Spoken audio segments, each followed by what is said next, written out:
चलो गाइस, आज का हमारा ये लेक्चर है रिवोल्ट ऑफ 1857 काजेस और इसके failure.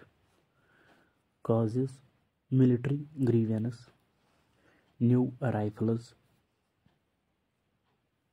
The introduction of the new Enfield rifles with cartridges greased with cow and big fat, offending Hindu and Muslim सिपाहीज। जो ये न्यू राइफल थी, जो इसके काजेस थे इस रिवोल्ट ऑफ 1857 की, इसमें इंट्रोडक्शन हो गई एक न्यू राइफल जो किसकी बनी थी, काऊ और पिग फैट की। ऑफेंडिंग जो मतलब मना था हिंदू और मुस्लिम सिपाहीज में। Social and religious factors: social और रिलीजियस समाजी और मजहबी फैक्टर्स भी थे।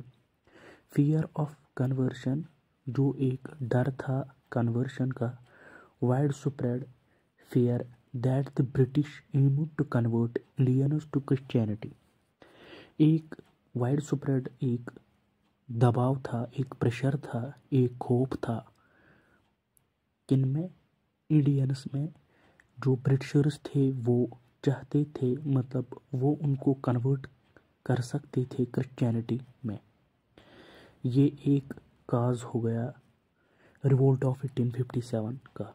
Cultural offences: British disrespect towards Indian customs and religions.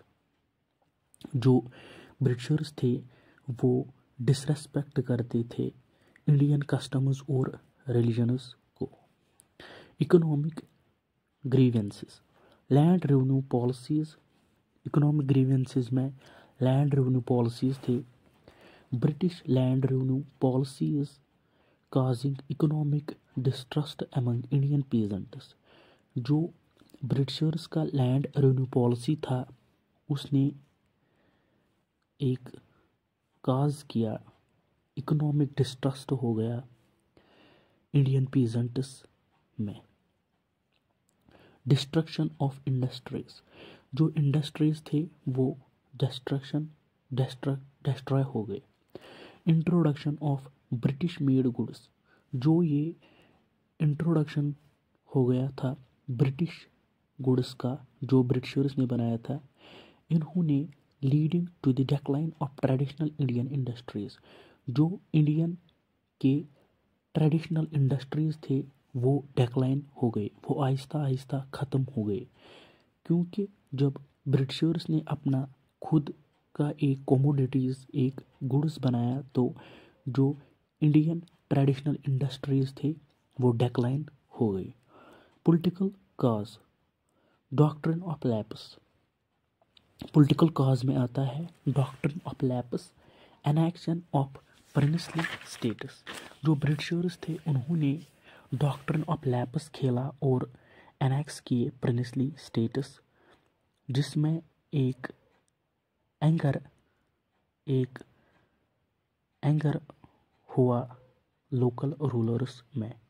Limited representations: lack of Indian representations in the administration and imposition of policies without considering local perspectives।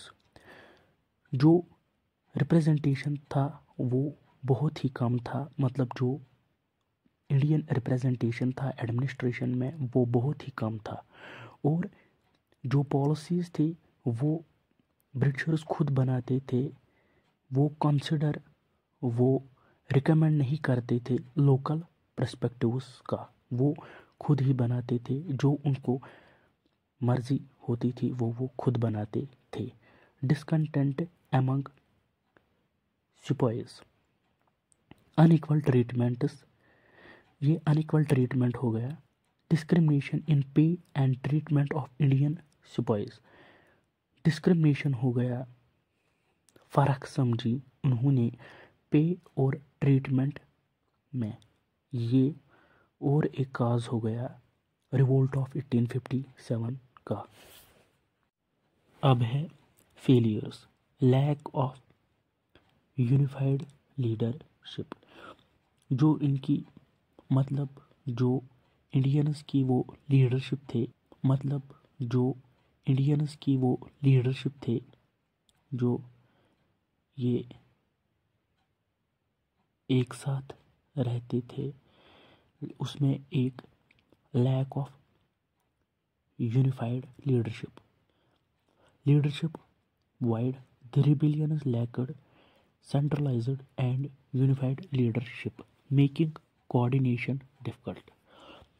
जो ये इनमें मतलब जो सेंट्रलाइज्ड थे उनमें एक लैक नज़र आई और यूनिफाइड लीडरशिप कोऑर्डिनेशन डिफिकल्ट हो गया। Diverse objective, different groups had varying goals.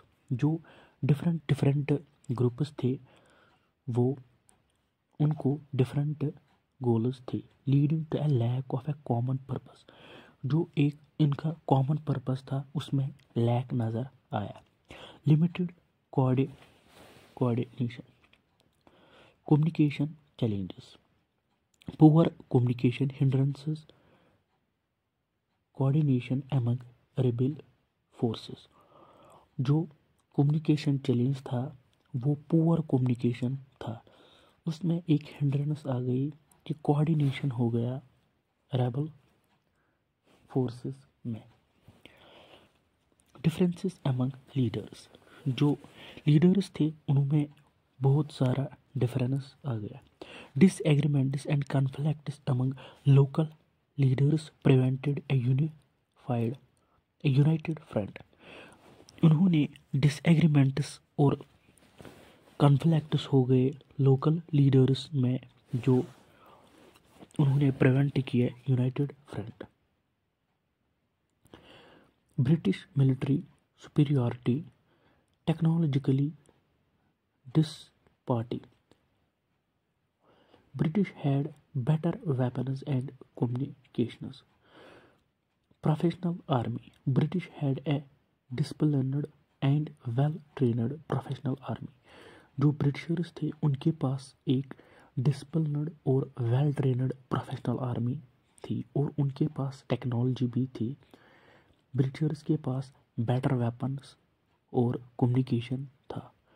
Loyalty of some princely states, support for the British, some princely states remained loyal to the British due to treaties और fear. जो कुछ princely states जो थी उनमें loyalty रही towards Britishers, क्योंकि उन्होंने treaties किया था, या कुछ में घबराहट था, मतलब कुछ में डर था, फेयर था। In simple terms the revolt of 1857 was sparked by various grievances against British rule. अगर हम सिंपल वर्ड्स या सिंपल टर्म्स में